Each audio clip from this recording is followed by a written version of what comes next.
I'm Pat Doris. Welcome to The Story. I am so glad you're here. We have a terrific show tonight that we've been working on until about 5 seconds ago. We're going to take a look at the lengths that stores in our area are going to stop shoplifting, which is a huge problem right now. And we'll also take a look at the very latest climate change assessment by the state of Oregon. There's the usual dreadful news, but also a bit of hopefulness as well. And we've heard your calls and comments on the pay per mile plan Oregon has to tax your driving in the future. This is on top of tolling, and we're also going to dig into your questions and answer a lot of those. But first, let's talk about the plan to build the new bridge across the Columbia River between Portland and Vancouver. It's a multi-billion-dollar project, and the price tag just went up, which makes that tonight's big story.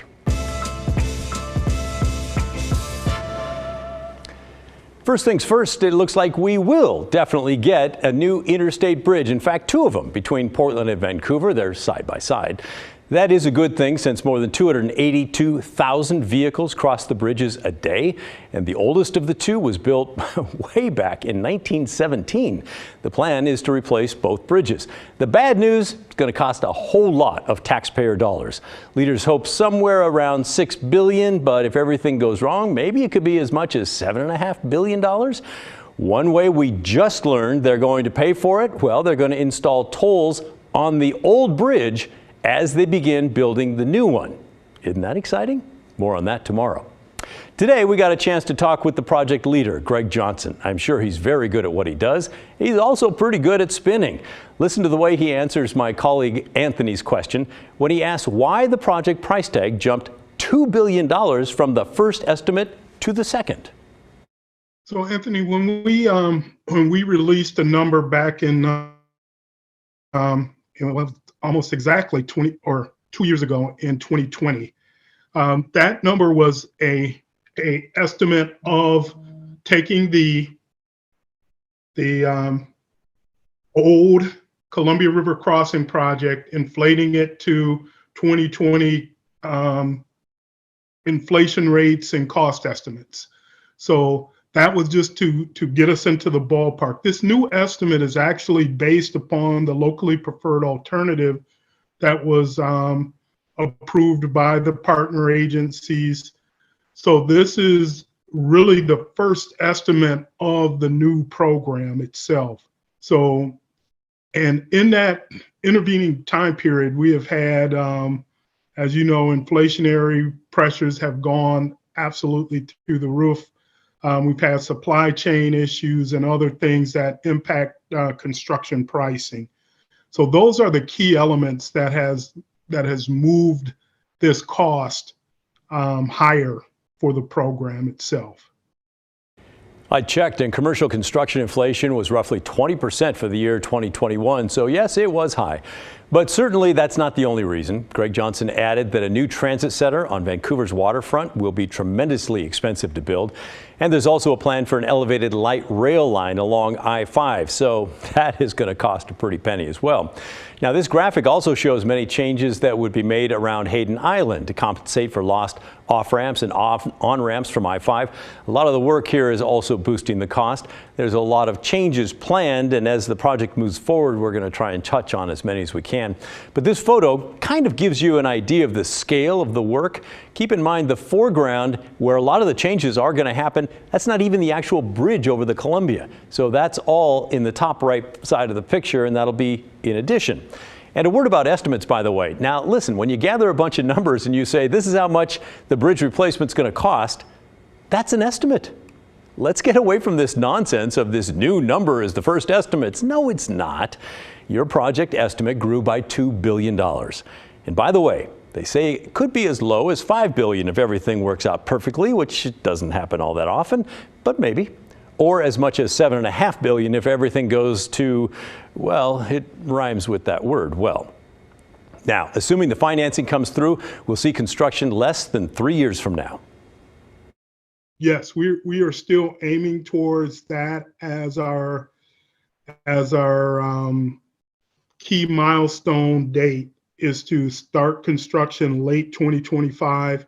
We have a number of early works things that need to be done, such as utility relocation, such as maintaining traffic elements need to be set up before the big work itself starts. So all of those things we'll be looking at sometime in 2025, and the big work on the bridge to start soon thereafter.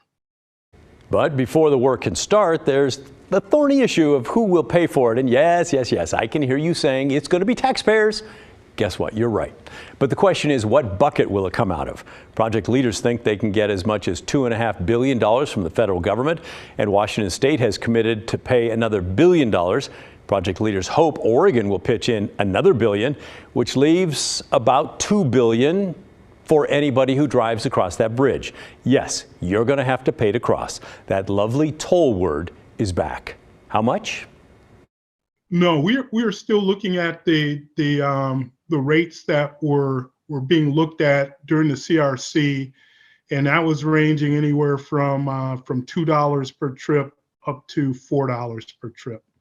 So that's what we're basing our estimate of revenue from tolling. But once again, that final determination is not in our hands. And before you start thinking like I was, you're not going to toll me, I'll use the I-205 bridge. Well, not so fast. ODOT is putting tolling all around the Portland area, and the two groups, the Interstate Bridge folks and ODOT, they're talking to each other. So you can bet ODOT will make it just as expensive to cross the 205 bridge as well.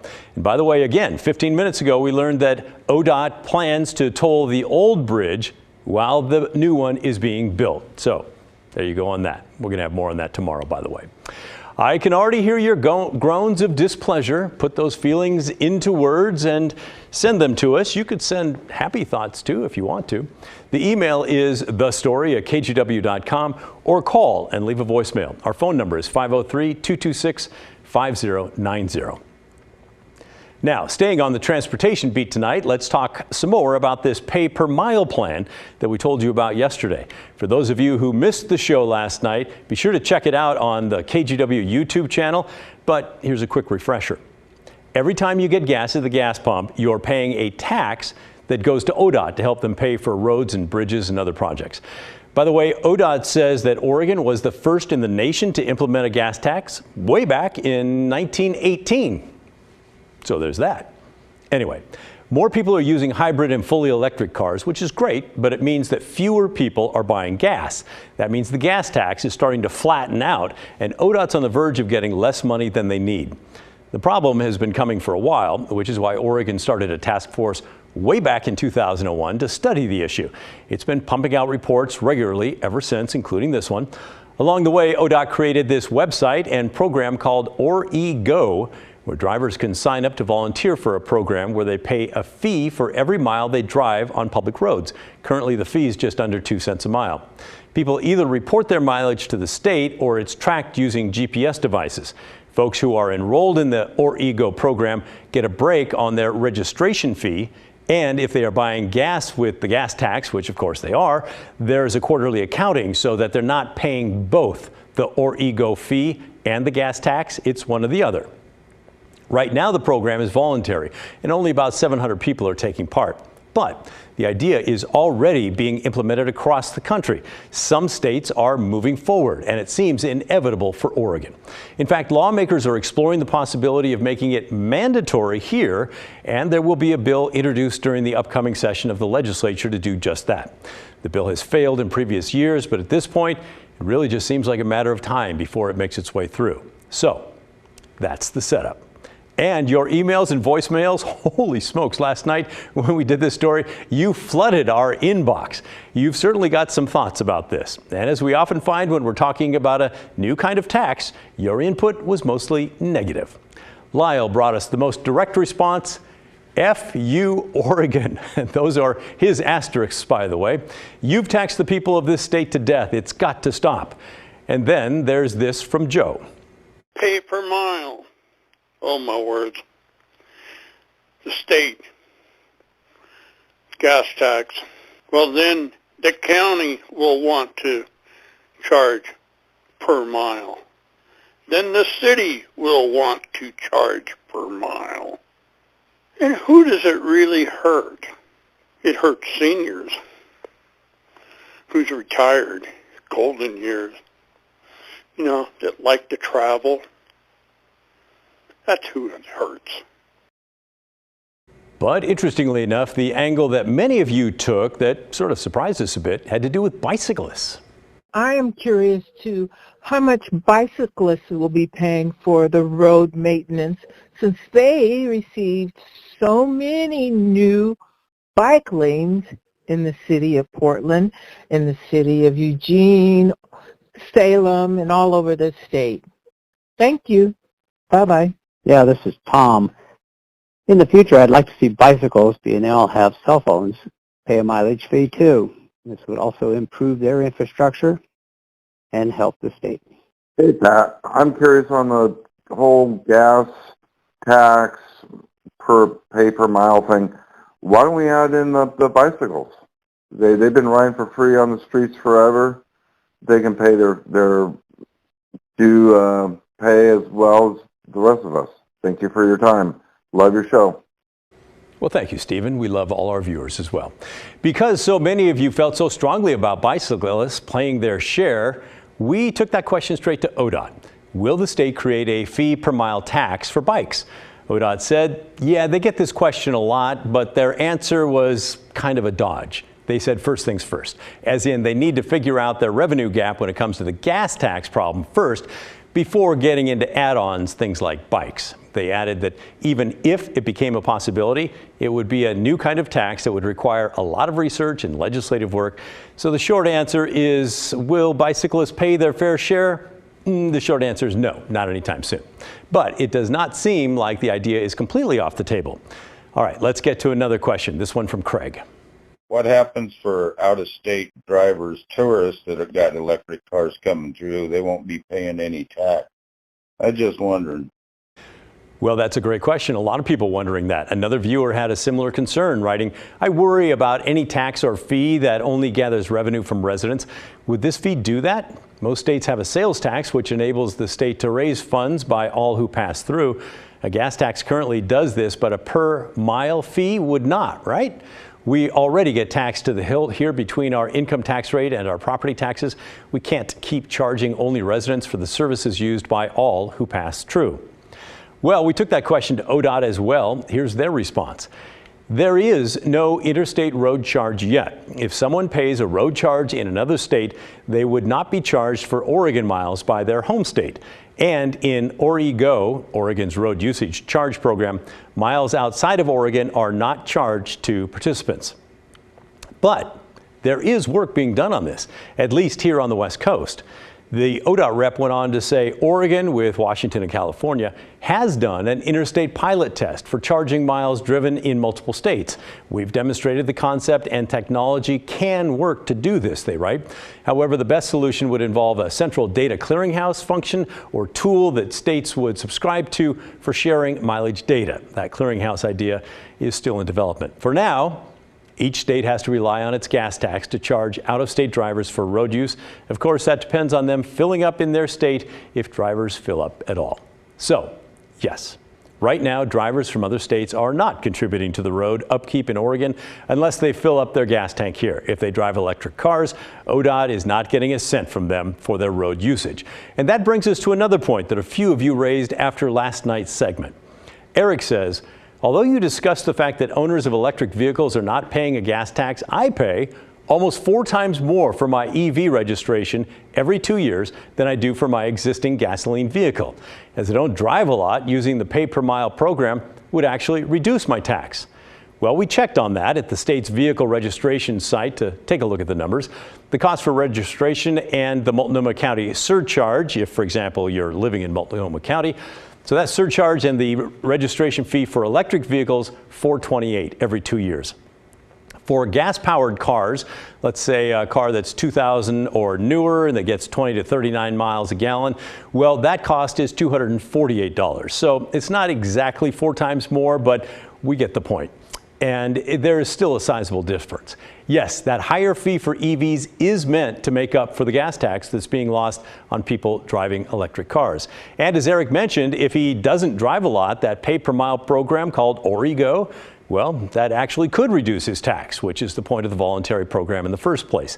Now, that seems inevitable that it's one day going to become mandatory in Oregon. And Eric, by the way, you might want to check that out because it would also cut your registration fee every 2 years from $316. That's without the Multnomah County surcharge taxed on. That would go down to $86 every 2 years. In fact, one viewer emailed us saying he's already part of this Origo program and he's saving a good chunk of change. Paul writes in to say, I am retired and I don't commute to a job. I only need to drive somewhere at most a few times a week and often not at all. I drive a 2011 Nissan Leaf. I chose Origo because of the registration fees for EVs. So that's a lot of information I know about transportation. But hey, we'd love to hear more of your thoughts about the programs. Are you part of Origo now? Are you considering it? Let us know, will you? Email the story at kgw.com or call and leave a voicemail, 503-226-5090. And hey, who knows? You may end up hearing your voice right here on the air. Still to come on the story. Every 2 years, Oregon gets a climate assessment, and the latest version is out now. On average, it's getting hotter, and we're getting more heat waves, and we're getting more frequent heat waves. Along with all that bad news, there are hints of optimism sprinkled throughout. We're debriefing with environmental reporter Cale Williams when the story returns.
Every 2 years, environmental experts release a climate assessment for Oregon.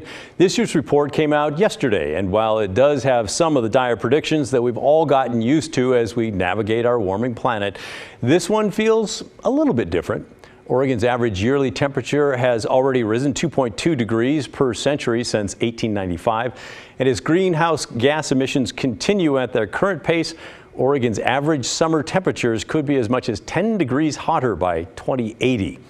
And that's just one of the many alarming figures in this report. So it was a little surprising when the lead author of the report said one of her biggest takeaways is optimism. She said events like the heat dome and the Labor Day fires of 2020 have been catalyzing change for a lot of Oregonians. People are looking at climate change in a lot of different ways. I mean, through whatever lenses are important to them, and finding increasingly diverse and creative ways to try to maintain quality of life and livelihoods. A lot of that has to do with adaptation. A survey in the report found that people from all over the state are better prepared for extreme weather and wildfires. They're making evacuation plans and volunteering to make their communities more resilient to heat, fire, and smoke. Cutting emissions is important, but so is adapting to the warming that we know is coming. Cale joins me now. Cale, there's some concerning things in the report, right? Absolutely. A lot of the things in this report are going to have real effects on real people's lives, and it's worth a read. We've got a link to it up on kgw.com right now, and I'd encourage everyone to take a look. And what about the timing? Why does it come out right now? So these reports come out every 2 years. That's actually mandated by a bill that was passed, and I think it was 2008. So this is as much a political document as it is a scientific one. This report is one of the things that policymakers will use when they're crafting laws around environmental issues. And it's my understanding that maybe there's been some meeting of the minds, if you will, between the political parties on this? A little bit. So one of the things that Fleischman told me is that, she works with a bunch of different legislators from both sides of the aisle, and she sees them as really coming together sort of all on the same page, knowing that climate change is an issue that we need to tackle together. Which is really interesting because you would assume that it's a Democrat-Republican thing, probably more rural Republicans. A lot of people would assume that they are maybe more against climate change, but in reality, the people that I've talked to, and I think maybe some of the folks you've talked to, that's not the case. A lot of people on all sides of the aisle in Oregon are concerned about this. Yeah, and I think a lot of that has to do with what we've seen over the last couple of years. I mean, the 2020 wildfires, the 2021 heat dome, these were really galvanizing events for a lot of people who realized that something's got to change. Yeah, it'll be interesting to see what the legislature does as they try to make incremental changes at least. Absolutely. All right, thank you, Cale. Appreciate it. Up next on The Story, we've profiled the rampant shoplifting in the metro area, and we know so many of you are just fed up with it. Well, it seems some big chains are sick of it too, turning to a new strategy to try and thwart shoplifters. We'll explain when The Story returns.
Welcome back. Shoplifting is a big problem in Portland. Our team has been following the trend in recent months. With questions flying in from all directions asking what can be done about this. Security guards are often just for show because companies don't want to risk lawsuits if someone gets hurt. A lot of you point to prosecutors wanting them to crack down to try and dissuade this type of behavior. It remains to be seen if that's happening. But now some stores are taking matters into their own aisles, so to speak, changing the way they operate to try to curb crime. Tim Gordon is in downtown Portland with our story. Well, although Safeway isn't saying anything specific about this to us, we know that they and other stores are adding these separate shopping and checkout areas within the stores farther away from the front doors. The shoplifting epidemic in Portland is happening in plain sight. KGW has documented people stealing armloads of products that security experts like Scott Castleman say are resold on the black market.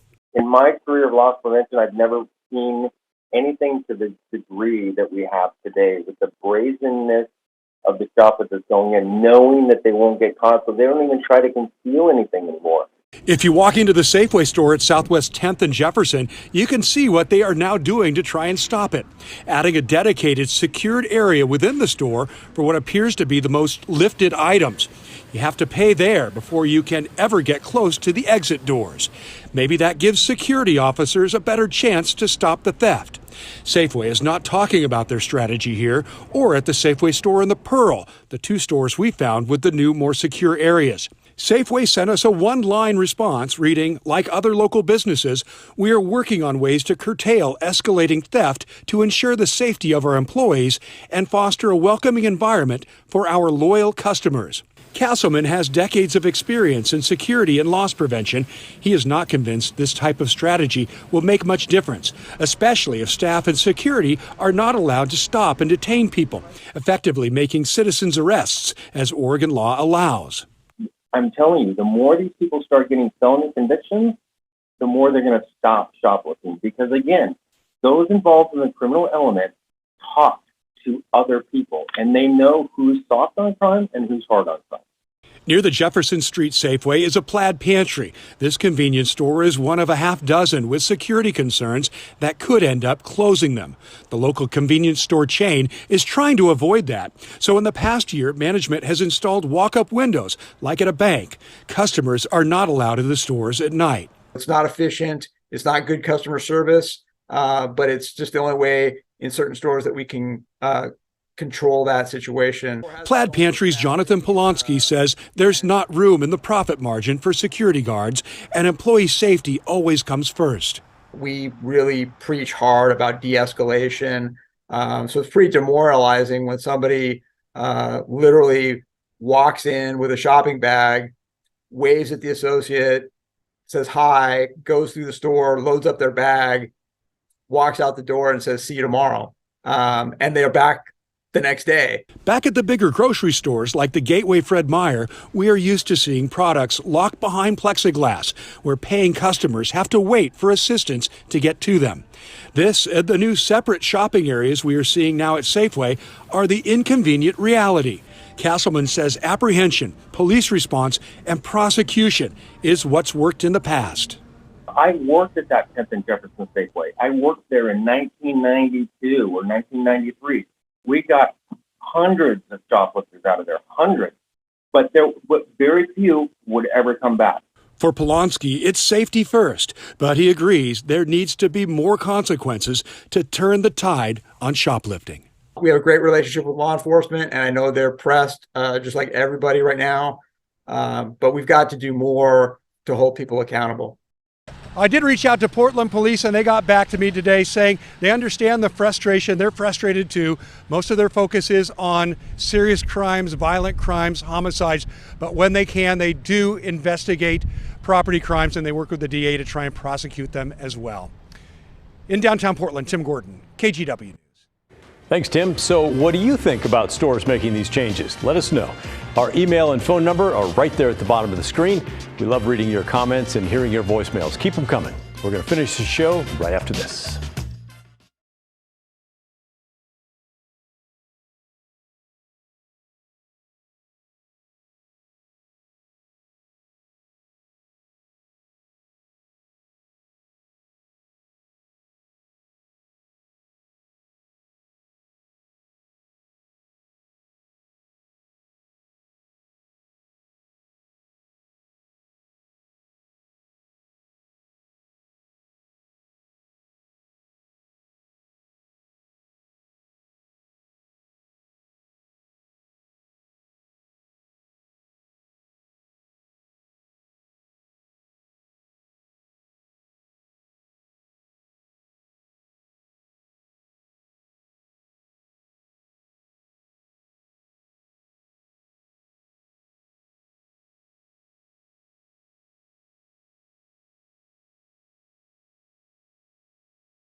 Well, that's the end of our show. Thanks so much for watching. And remember, the story, our collective story, that never ends. I'll see you tomorrow.